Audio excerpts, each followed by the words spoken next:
Hi guys, for today's video ay gagawa po tayo ng homemade kofta.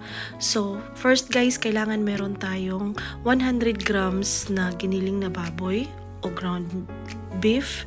Then, nagsukat lang po ako dyan ng 1 cup of breadcrumbs. And then, 1 cup of sparkling water. And guys, after that, maglagay po tayo ng 1 teaspoon salt. Then, maglagay din po tayo ng 1 teaspoon ground pepper, pamintang durog. And then, maglagay po tayo ng chili powder guys. So, itong recipe po ay para sa alaga ko. So, konti lang po ang nilagay natin dyan na chili powder. And then, maglagay din po tayo ng 1 spoon of cumin.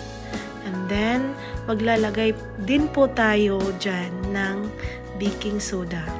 So, yung purpose po para po siyang tumubo konti. So, 1 spoon of baking soda. So, next step guys sa pagluluto ay imimix po natin. So, malinis po ang aking kamay na busan po kami ng gloves. So, hindi po ako nag-gloves dyan pero malinis po ang aking kamay. So, isa sa pinakasekreto sa pagluluto guys is dapat maganda talaga ang pagkakahalo-halo ng ating mixtures. So, diba? So, ayan, hinalo-halo ko na ng mabuti guys. And then, maglalagay po tayo dyan ng 3 pieces garlic. So, fresh garlic po siya. Ayan, gagadgarin po natin ang ating garlic.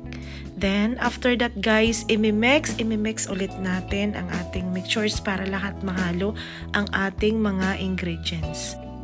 So, hindi nyo guys nakita sa video kung paano ako maglagay ng oil sa aking kamay. So, ang ginawa lang natin guys ay naglagay ako ng oil sa aking kamay bago ako nagbilog-bilog dyan at saka sa plato. Bakit?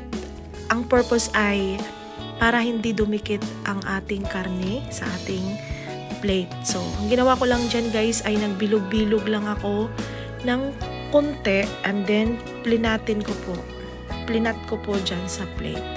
So, hindi masyado guys dapat makapal kasi medyo tumutubo yung mixtures natin dahil naglagay po tayo kanina ng baking powder. And then, yan lang gagawin natin guys. Then, ipiprito na natin.